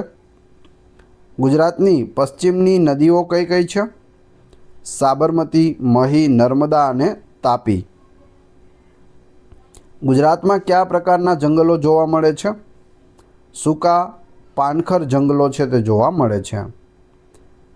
ગંગાના મેદાનનો સૌથી જૂનો ભાગ કયો છે? બાંગર છે. ગંગાના મેદાનનો સૌથી નવો ભાગ કયો છે? ખાદર છે.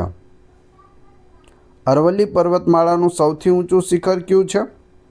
ગુરુ શિખર છે, જે માઉન્ટ આબુ રાજસ્થાનમાં આવેલું છે. દક્ષિણ ભારતમાં કયા પ્રકારની જમીન વધુ જોવા મળે છે? કાળી જમીન વધુ જોવા મળે છે. વિંધ્યાચલ પર્વતમાળા અને સાતપુડા પર્વતમાળા વચ્ચે કઈ નદી વહે છે? નર્મદા નદી વહે છે. કચ્છના મોટા રણમાં જોવા મળતા ઘાસના મેદાનોને શું કહેવાય છે? બન્નીના ઘાસ કહેવાય છે, જે ખૂબ જ લાંબુ ઘાસ હોય છે. ગુજરાતનો કયો પ્રદેશ લાલ જમીન ધરાવે છે? ઉત્તર ગુજરાત અને સૌરાષ્ટ્રમાં લાલ જમીન છે તે જોવા મળે છે. ગુજરાતનો કયો પ્રદેશ દરિયાઈ પ્રવૃત્તિઓ માટે જાણીતો છે? કચ્છ અને સૌરાષ્ટ્રનો દરિયા કિનારો. ગુજરાતમાં કયા પ્રકારની જમીન સૌથી વધુ ફળદ્રુપ છે? કાંપવાળી જમીન છે તે સૌથી વધુ ફળદ્રુપ છે. ગુજરાતનું સૌથી ઊંચું પર્વત શિખર ગોરખનાથ ક્યાં આવેલું છે? ગિરનાર પર્વત જૂનાગઢમાં આવેલું છે. ઓખામંડળ દ્વીપકલ્પ ક્યાં આવેલો છે? તો તે સૌરાષ્ટ્રમાં આવેલો છે, દેવભૂમિ દ્વારકા જિલ્લામાં. ગુજરાતનો કયો ભાગ ભૂકંપ માટે વધુ સંવેદનશીલ છે? તો એ છે કચ્છ. 2001માં કચ્છની અંદર ખૂબ મોટો ભૂકંપ છે તે આવ્યો હતો.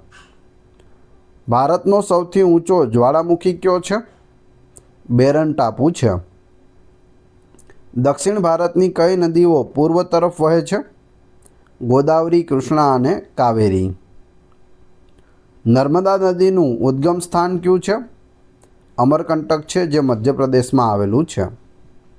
તાપી નદીનું ઉદ્ગમ સ્થાન ક્યાં છે? મુલતાઈ છે, જે પણ મધ્યપ્રદેશમાં આવેલું છે. ગુજરાતની સૌથી મોટી નદી કઈ છે? નર્મદા છે. ગુજરાતની સૌથી લાંબી નદી કઈ છે? સાબરમતી છે. કચ્છના મોટા રણની મુખ્ય લાક્ષણિકતા શું છે? ક્ષારવાળી જમીન. ગુજરાતમાં કયો ડુંગર ગબ્બર તરીકે ઓળખાય છે? અંબાજી પાસેનો ગબ્બર પર્વત છે તેને ગબ્બર તરીકે તે ઓળખાય છે. ગીરનું જંગલ કયા વન્યજીવ માટે પ્રખ્યાત છે? એશિયાઈ સિંહ માટે તે પ્રખ્યાત છે. એશિયાઈ સિંહ છે તે આખા એશિયામાં ફક્ત ગીરના જંગલમાં છે તે જોવા મળે છે. ઉત્તર ગુજરાતના મેદાનો કઈ નદીઓથી બનેલા છે? સાબરમતી અને બનાસ નદીથી બનેલા છે.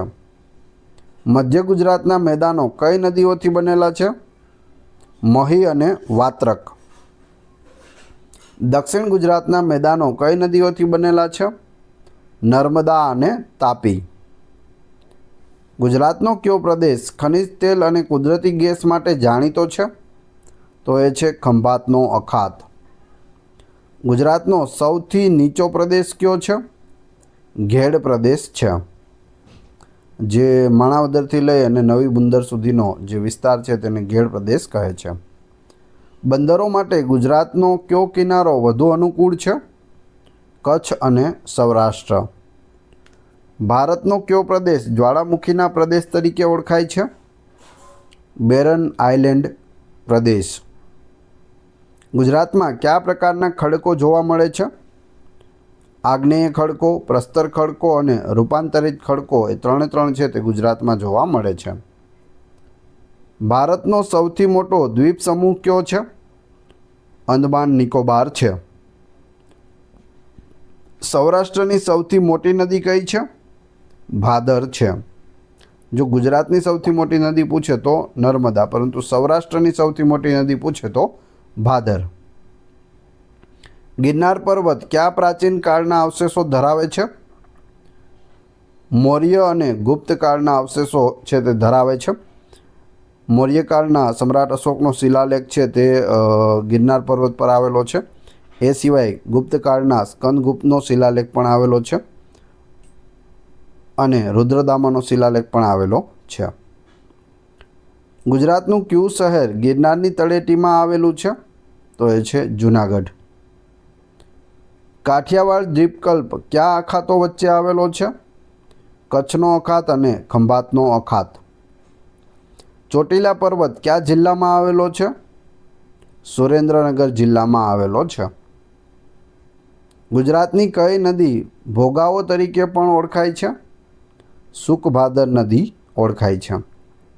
ગુજરાતનો કયો પ્રદેશ ભીલોનું રાજ્ય તરીકે જાણીતો હતો? પંચમહાલ પ્રદેશ. ભારતના કયા રાજ્યમાં સૌથી લાંબો દરિયા કિનારો છે? ગુજરાત રાજ્યમાં.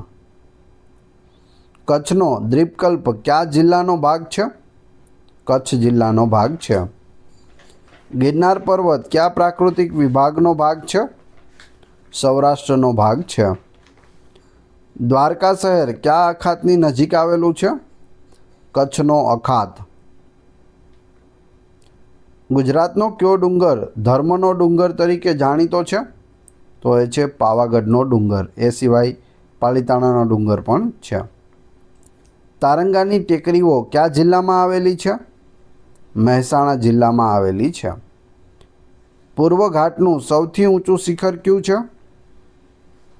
જિંદાગડા પીક છે. તે આંધ્રપ્રદેશના અરાકુ વેલીમાં આવેલું છે અને તેની ઊંચાઈ 1690 મીટર છે. ગુજરાતનો સૌથી ઊંચો કુદરતી જળ ધોધ કયો છે?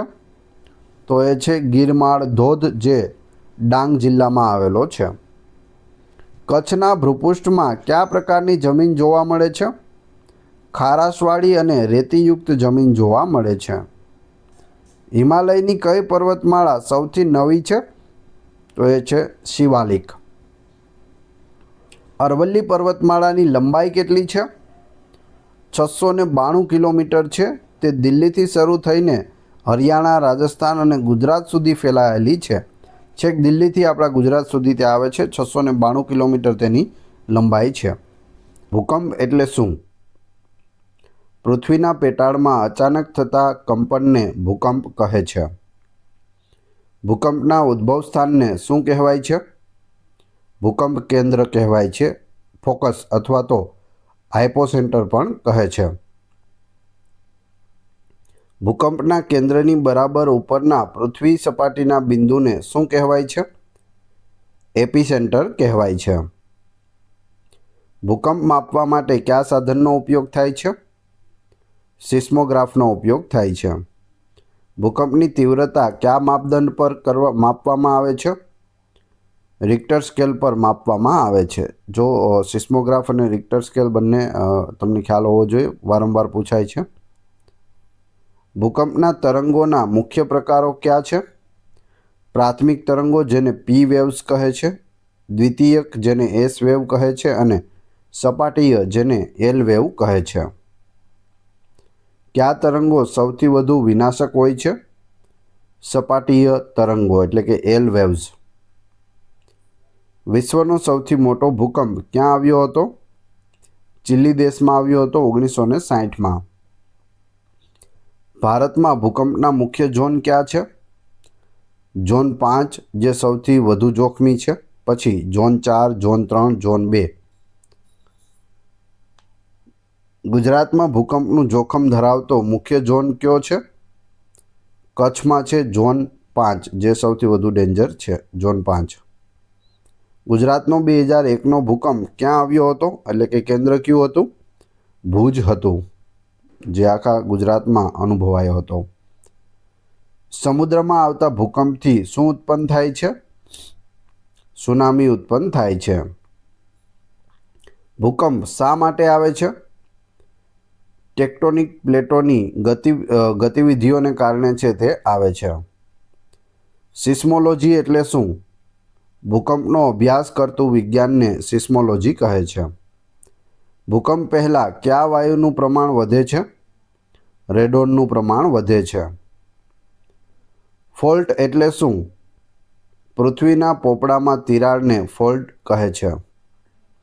ભારતમાં ભૂકંપની શક્યતા ધરાવતા પ્રદેશો કયા છે? હિમાલય ક્ષેત્ર, કચ્છ અને ઉત્તર પૂર્વ ભારત. પી વેવની ગતિ કેટલી હોય છે? 6 થી 8 કિલોમીટર પ્રતિ સેકન્ડની ગતિ હોય છે. ભૂકંપ આવવાનું એક કારણ પર્વત નિર્માણ પણ છે? તો જવાબ આવશે હા. ભૂકંપના તરંગોનું રેકોર્ડિંગ કયા સાધન દ્વારા થાય છે? સિસ્મોગ્રાફ દ્વારા થાય છે.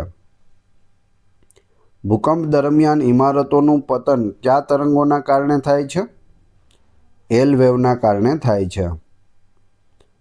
ગુજરાતમાં સૌથી મોટો ભૂકંપ ક્યારે આવ્યો હતો? 1819માં કચ્છમાં આવ્યો હતો, જેણે સિંધુ નદીનું પાણી છે તે પાકિસ્તાન તરફ વાળી દીધું. પહેલાં કચ્છમાંથી સિંધુ નીકળતી હતી. કયા ભૂકંપને અલ્લાહબંધ તરીકે પણ ઓળખવામાં આવે છે? 1819ના કચ્છના ભૂકંપને. ભૂકંપના કેન્દ્રથી તરંગો કયા સ્વરૂપે ફેલાય છે? ગોળાકાર સ્વરૂપે ફેલાય છે. વિશ્વમાં સૌથી વધુ ભૂકંપ કયા ક્ષેત્રમાં આવે છે? પ્રશાંત મહાસાગરના તટ પર પેસિફિક રિંગ ઓફ ફાયરમાં આવે છે. જ્વાળામુખી એટલે શું?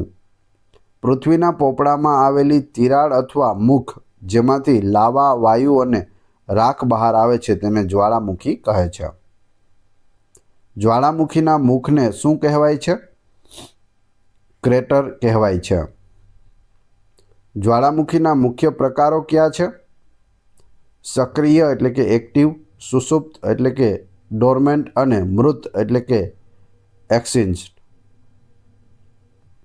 ભારતમાં એકમાત્ર સક્રિય જ્વાળામુખી કયો છે? બેરેન ટાપુ આંદામાન નિકોબારમાં આવેલો છે, ત્યાં છે. વિશ્વનો સૌથી ઊંચો સક્રિય જ્વાળામુખી કયો છે? ટોકોપેક્સી છે, જે ઇક્વાડોરમાં આવેલો છે. કોટોપેક્સી.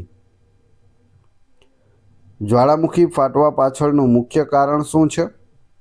પૃથ્વીના પેટાળમાં મેગ્માનું દબાણ છે. મેગ્મા એટલે શું?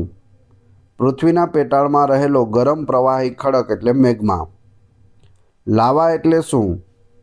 મેગ્મા જ્યારે પૃથ્વીની સપાટી પર આવે છે ત્યારે તેને લાવા કહે છે, જે બહાર નીકળે છે તે.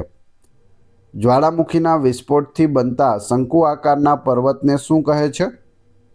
જ્વાળામુખીય પર્વત કહે છે. કયા પ્રકારના જ્વાળામુખીમાં વિસ્ફોટ થવાની શક્યતા ઓછી હોય છે?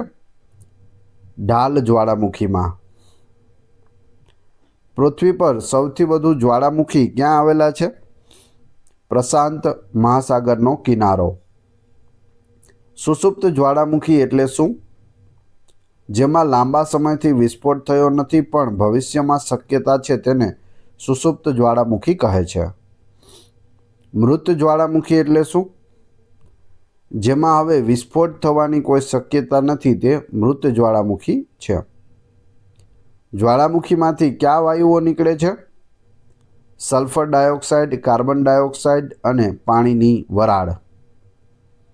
જ્વાળામુખી ફાટવાથી બનતા સરોવરને શું કહેવાય? ક્રેટર સરોવર કહે છે. વિશ્વનો સૌથી મોટો ક્રેટર કયો છે? તોબા સરોવર છે, જે સુમાત્રા, ઇન્ડોનેશિયામાં આવેલ છે. જ્વાળામુખી વિસ્ફોટથી પૃથ્વી પર શું અસર થાય છે? જમીન ફળદ્રુપ બને છે, પર્વતો બને છે અને વાતાવરણ છે તે પ્રદૂષિત થાય છે. કયા જ્વાળામુખીને ભૂમધ્ય સમુદ્રનો લાઇટ હાઉસ કહેવામાં આવે છે? સ્ટ્રોમ્બોલી, જે ઇટાલીમાં આવેલો છે. જ્વાળામુખીના લાવાથી બનતા પર્વતોનું ઉદાહરણ કયું છે? માઉન્ટ ફુજી, જે જાપાનમાં આવેલું છે અને કિલીમાંજારો, જે આફ્રિકામાં આવેલો છે. મેગ્માનો સ્ત્રોત કયા સ્તર પર હોય છે? એસ્થેનોસ્ફિયર પર હોય છે. જ્વાળામુખીના અભ્યાસને શું કહે છે? વોલ્કેનોલોજી કહે છે. કયા જ્વાળામુખીમાં લાવા ખૂબ પ્રવાહી હોય છે? ઢાલ જ્વાળામુખી. જ્વાળામુખીના વિસ્ફોટથી બહાર આવતા પથ્થરોના ટુકડાને શું કહેવાય છે? પાયરોક્લાસ્ટ કહે છે। જ્વાળામુખીના લાવાથી કયા ખડકો બને છે? આગ્નેય ખડકો, જેમાં બેસાલ્ટ અને ગ્રેનાઇટનો સમાવેશ થાય છે। ભારતમાં કયો જ્વાળામુખી લાંબા સમયથી સુષુપ્ત છે? નારકોન્ડમ, જે આંદામાન નિકોબાર પર આવેલો છે। ભૂસ્ખલન એટલે શું? પર્વતો કે ઢોળાવવાળી જગ્યાએથી માટી, પથ્થર કે કાટમાળનું નીચે સરકી પડવું તેને ભૂસ્ખલન કહે છે, જે ઉત્તરાખંડ અને હિમાચલ પ્રદેશમાં વધુ જોવા મળે છે। ભૂસ્ખલનનું મુખ્ય કારણ શું છે? ભારે વરસાદ, ભૂકંપ, જ્વાળામુખી અથવા માનવ પ્રવૃત્તિઓ। કયા પ્રદેશોમાં ભૂસ્ખલન વધુ થાય છે? પર્વતીય પ્રદેશો, જેમ કે હિમાલય પર। ભૂસ્ખલનથી કઈ કુદરતી આપત્તિઓ સર્જાય છે? નદીના પ્રવાહને રોકી દેવો, રસ્તાઓ બંધ થઈ જવા વગેરે। ભૂસ્ખલનને રોકવા માટે શું ઉપાય કરી શકાય? વૃક્ષારોપણ કરવું અને ઢોળાવ પર બાંધકામ ટાળવું। ભૂસ્ખલન કયા પ્રકારના હોય છે? માટીનું સરકવું, કાટમાળનું સરકવું વગેરે। ભૂસ્ખલન માટે કયા ભૌગોલિક પરિબળો જવાબદાર છે? ઢાળની તીવ્રતા, જમીનનો પ્રકાર અને વરસાદ। ભારતમાં કયા રાજ્યમાં ભૂસ્ખલન વધુ થાય છે? ઉત્તરાખંડ, હિમાચલ પ્રદેશ અને સિક્કિમમાં ભૂસ્ખલન છે તે વધુ જોવા મળે છે। ભૂસ્ખલનને કારણે કયા માર્ગોને સૌથી વધુ અસર થાય છે? પર્વતીય માર્ગો અને હાઈવેને। ભૂસ્ખલન કઈ ઋતુમાં વધુ થાય છે? ચોમાસામાં વધુ થાય છે। ભૂસ્ખલનને કારણે થતી જાનહાનિ કયા કારણે થાય છે?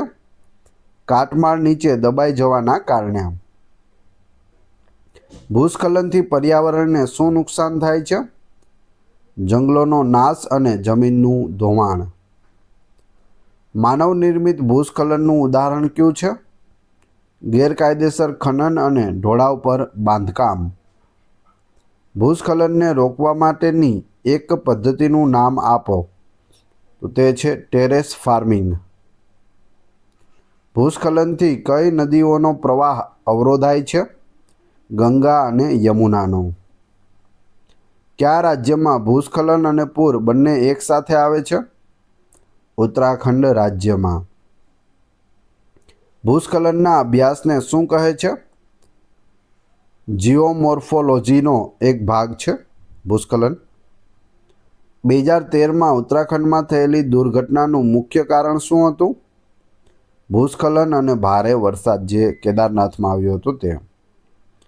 ભૂસ્ખલનથી પાકને શું નુકસાન થાય છે? ખેતીની જમીન પર કાટમાળ ફેલાઈ જાય છે। ભૂસ્ખલનથી બચવા માટે શેનો ઉપયોગ કરી શકાય? રિટેઇનિંગ વોલ બનાવી શકાય છે। ભૂકંપ અને ભૂસ્ખલન વચ્ચેનો સંબંધ શું છે? ભૂકંપ ભૂસ્ખલનને ટ્રિગર કરી શકે છે। કયા વૃક્ષો ભૂસ્ખલનને રોકવામાં મદદ કરે છે? જેના મૂળિયા ઊંડા હોય તેવા વૃક્ષો।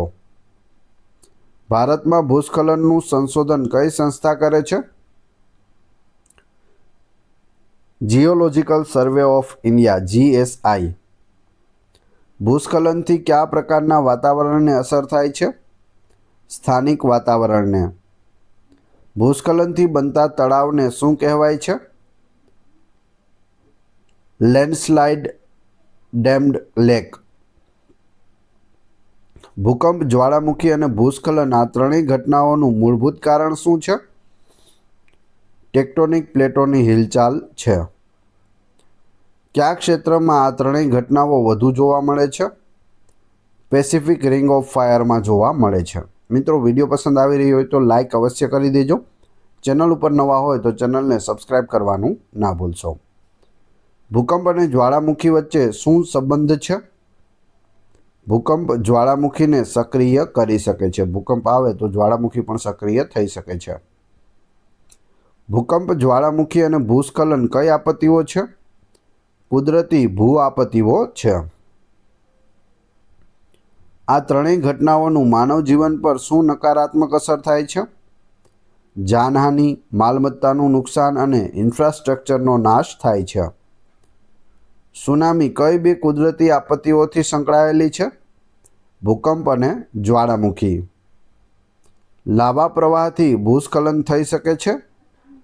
જવાબ આવશે હા, થઈ શકે. ભારતના કયા વિસ્તારમાં આ ત્રણેય ઘટનાઓનું જોખમ રહેલું છે? હિમાલય ક્ષેત્રમાં. આ ત્રણેય ઘટનાઓ પૃથ્વીના કયા સ્તર સાથે સંબંધિત છે? પૃથ્વીના પોપડા સાથે સંબંધિત છે, એટલે કે જ્વાળામુખી, ભૂકંપ અને ભૂસ્ખલન. મેગ્મા ચેમ્બર ફાટવાથી શું થાય છે? જ્વાળામુખી વિસ્ફોટ અને ભૂકંપ આવે છે. આ ત્રણેય આપત્તિઓથી થતું નુકસાન ઘટાડવા માટે શું કરવું જોઈએ? જાગૃતિ અને પૂર્વ તૈયારી કરવી જોઈએ. કયા ખડકોમાં ભૂકંપની શક્યતા ઓછી હોય છે? જૂના અને સ્થિર ખડકોમાં. જ્વાળામુખીના પ્રદેશોમાં કયા પ્રકારની જમીન હોય છે? કાળી અને ફળદ્રુપ જમીન હોય છે. ભૂસ્ખલનથી નદીનો પ્રવાહ અવરોધાય તો શું થાય છે? પૂર આવે છે. કયા મહાદ્વીપમાં એક પણ જ્વાળામુખી નથી? ઓસ્ટ્રેલિયામાં એક પણ જ્વાળામુખી નથી. ગુજરાતમાં જ્વાળામુખીય પ્રવૃત્તિ થઈ છે? હા, ગિરનાર પર્વત જ્વાળામુખીના લાવાથી બનેલો છે, જે ગુજરાતનો સૌથી ઊંચો પર્વત છે. આ ત્રણેય આપત્તિઓને કારણે કયા નવા ભૂમિ સ્વરૂપો બને છે? પર્વતો, ખીણો અને સરોવર છે તે બને છે. ભૂકંપ અને જ્વાળામુખીનો અભ્યાસ કરતા વિજ્ઞાનને શું કહે છે? તો તેને જીઓલોજી કહે છે. આ ત્રણેય આપત્તિઓ પૃથ્વીના કયા સ્તરની ગતિવિધિઓનું પરિણામ છે? લિથોસ્ફિયર. ભૂકંપ અને જ્વાળામુખીના તરંગો કયા વાતાવરણને પ્રભાવિત કરે છે?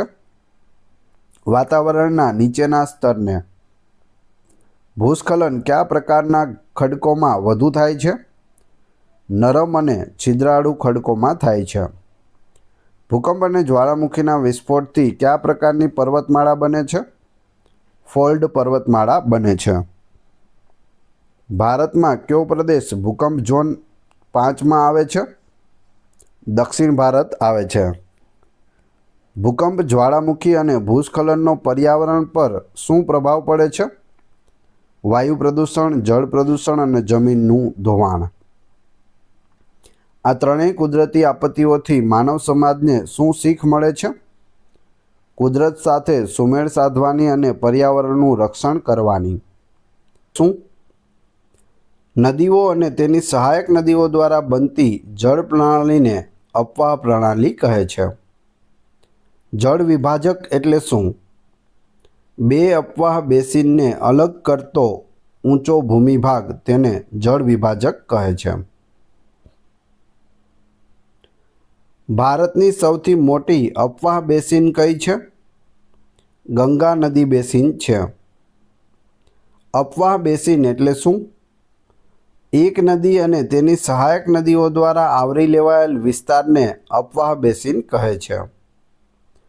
નદી પ્રણાલીના મુખ્ય બે પ્રકાર કયા છે? હિમાલયની નદીઓ અને દ્વીપકલ્પની નદીઓ. હિમાલયની નદીઓના મુખ્ય લક્ષણો શું છે? બારમાસી નદી હોય છે, લાંબી નદી હોય છે અને ઊંડા કોતરો છે તે બનાવે છે. દ્વીપકલ્પીય નદીઓના મુખ્ય લક્ષણો શું હોય છે? મોસમી નદી હોય છે, ટૂંકી અને છીછરા કોતરો છે તે બનાવે છે.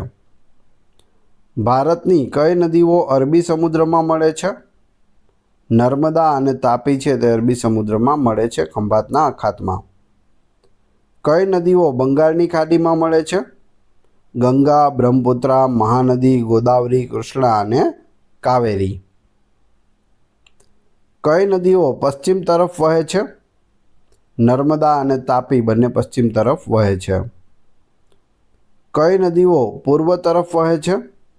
ગોદાવરી, કૃષ્ણા, કાવેરી અને મહાનદી છે તે પૂર્વ તરફ વહે છે.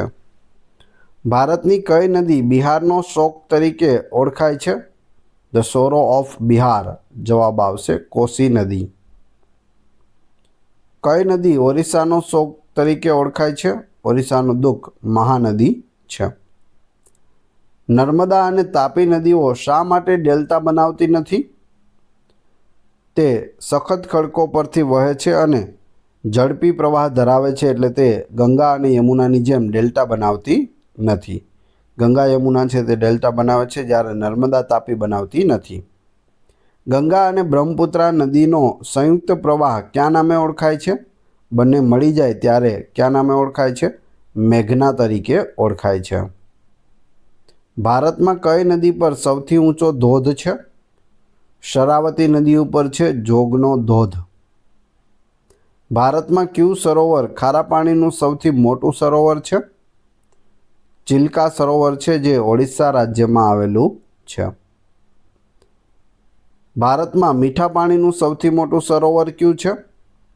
વુલર સરોવર છે, જે જમ્મુ કાશ્મીરમાં આવેલું છે. નર્મદા નદીનું ઉદ્ગમ સ્થાન ક્યાં છે? અમરકંટક, મધ્યપ્રદેશમાં. કઈ નદી ભારત અને નેપાળ વચ્ચે સરહદ બનાવે છે? કાલી નદી સરહદ બનાવે છે. મોસમી આબોહવા એટલે શું?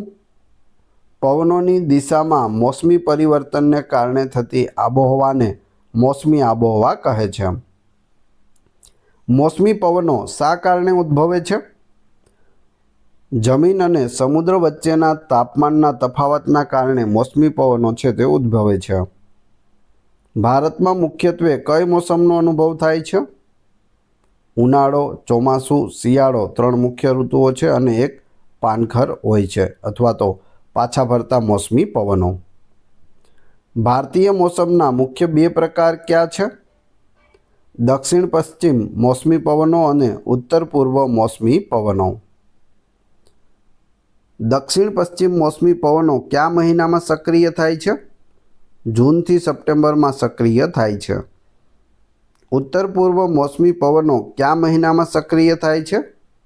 ઓક્ટોબરથી ડિસેમ્બરમાં સક્રિય થાય છે. દક્ષિણ પશ્ચિમ મોસમી પવનો ભારતમાં કઈ દિશામાંથી પ્રવેશે છે? દક્ષિણ પશ્ચિમ દિશામાંથી પ્રવેશે છે. ઉત્તર પૂર્વ મોસમી પવનો ભારતમાં કઈ દિશામાંથી પ્રવેશે છે? ઉત્તર પૂર્વમાંથી. ભારતમાં મોટાભાગનો વરસાદ કયા પવનોથી થાય છે? દક્ષિણ પશ્ચિમ મોસમી પવનોથી થાય છે, જેને નૈઋત્યના પવનો પણ કહે છે. માવઠું એટલે શું? શિયાળામાં ઉત્તર પશ્ચિમ ભારતમાં થતો વરસાદને માવઠું કહે છે. માવઠું કયા કારણોસર થાય છે? માવઠું થવાનું કારણ શું છે? પશ્ચિમી વિક્ષોભના કારણે થાય છે, એટલે કે વેસ્ટર્ન ડિસ્ટર્બન્સના કારણે થાય છે. ભારતમાં સૌથી વધુ વરસાદ કયા સ્થળે પડે છે? મોસીનરમ, મેઘાલય. મેઘાલયનું સ્થળ છે મોસીનરમ, ત્યાં પડે છે. ભારતમાં નહીં પરંતુ આખા વિશ્વમાં સૌથી વધુ મોસીનરમ મેઘાલયમાં પડે છે વરસાદ. ભારતમાં સૌથી ઓછો વરસાદ ક્યાં પડે છે? જેસલમેર, રાજસ્થાનમાં. ચોમાસા પહેલાં આવતા તોફાનોને પશ્ચિમ બંગાળમાં શું કહેવાય છે? કાલબૈશાખી કહેવાય છે. કયા રાજ્યમાં ઉત્તર પૂર્વ મોસમી પવનોથી વધુ વરસાદ થાય છે? તમિલનાડુમાં થાય છે. અલ નીનોની અસર ભારતીય મોસમ પર શું થાય છે? ચોમાસું નબળું પડે અને ઓછો વરસાદ થાય છે. લા નીનાની અસર ભારતીય મોસમ પર શું થાય છે? ચોમાસું મજબૂત અને વધુ વરસાદ પડે છે. ભારતમાં મોસમી પવનોનું આગમન સૌપ્રથમ કયા રાજ્યમાં થાય છે? કેરળ રાજ્યમાં થાય છે. તેથી જ સર્વપ્રથમ આખા દેશમાં ચોમાસું છે તે કેરળમાં પ્રથમ વખત પ્રવેશે છે. ભારતમાં ચોમાસાના 2 મુખ્ય ભાગો કયા છે? અરબી સમુદ્ર શાખા અને બંગાળની ખાડી શાખા. મોસમી પવનોની ઉત્પત્તિ માટે કયું પરિબળ જવાબદાર છે? આંતર ઉષ્ણકટિબંધીય સંગમ ક્ષેત્ર. ચક્રવાત એટલે શું? ઓછું દબાણ ધરાવતું વાતાવરણીય તોફાનને ચક્રવાત કહે છે. ચક્રવાતની મધ્યમાં કયું દબાણ હોય છે? ઓછું દબાણ હોય છે. ચક્રવાતની આંખ આઈ એટલે શું? ચક્રવાતનું શાંત અને દબાણ રહિત કેન્દ્રને ચક્રવાતની આંખ કહે છે. ઉષ્ણકટિબંધીય ચક્રવાત કયા પ્રદેશમાં ઉદ્ભવે છે? ઉષ્ણકટિબંધીય પ્રદેશમાં આવેલા પ્રદેશોમાં છે તે ઉદ્ભવે છે. સમશીતોષ્ણ કટિબંધીય ચક્રવાત કયા પ્રદેશમાં ઉદ્ભવે છે? સમશીતોષ્ણ કટિબંધીમાં આવેલા પ્રદેશોમાં. ચક્રવાત ઉત્તર ગોળાર્ધમાં કઈ દિશામાં ફરે છે? ઘડિયાળના કાંટાની વિરુદ્ધ દિશામાં એટલે કે એન્ટી ક્લોકવાઇઝ ફરે છે. ચક્રવાત દક્ષિણ ગોળાર્ધમાં કઈ દિશામાં ફરે છે?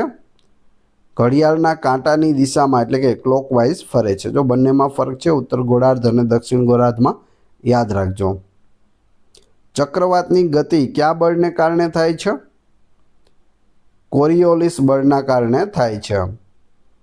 ચક્રવાત માટે જરૂરી મુખ્ય પરિબળો કયા છે? ગરમ સમુદ્રી પાણી, 27°C વધુનું, ઓછું દબાણ અને કોરિયોલિસ બળ. ચક્રવાતને જુદા જુદા પ્રદેશોમાં કયા નામે ઓળખવામાં આવે છે? હરિકેન, ટાઇફૂન ને ટોર્નેડો તરીકે પણ ઓળખવામાં આવે છે. આપણે ત્યાં ગુજરાતમાં વાવાઝોડું કહીએ છીએ. કેરેબિયન સમુદ્રમાં ચક્રવાતને શું કહે છે? હરિકેન કહે છે. જાપાન અને ચીનમાં ચક્રવાતને શું કહે છે? ટાઇફૂન કહે છે. અમેરિકામાં ચક્રવાતને શું કહે છે? ટોર્નેડો કહે છે. ચક્રવાતની આંખનો વ્યાસ કેટલો હોય છે? 30 થી 60 કિલોમીટરનો હોય છે. ચક્રવાતની શક્તિને કયા એકમમાં માપવામાં આવે છે? સાફિર સિમ્પસન સ્કેલમાં માપવામાં આવે છે. ગુજરાતમાં આવેલું સૌથી વિનાશક ચક્રવાત કયું હતું? કંડલા ચક્રવાત, જે 1998માં આવ્યું હતું. ભારતમાં ચક્રવાત મુખ્યત્વે કયા મહિનામાં આવે છે? મે, જૂન અને ઓક્ટોબર નવેમ્બરમાં આવે છે. કયા મહાસાગરમાં ચક્રવાતને વિલી વિલી કહેવાય છે? ઓસ્ટ્રેલિયાની આસપાસના વિસ્તારમાં વિલી વિલી કહે છે.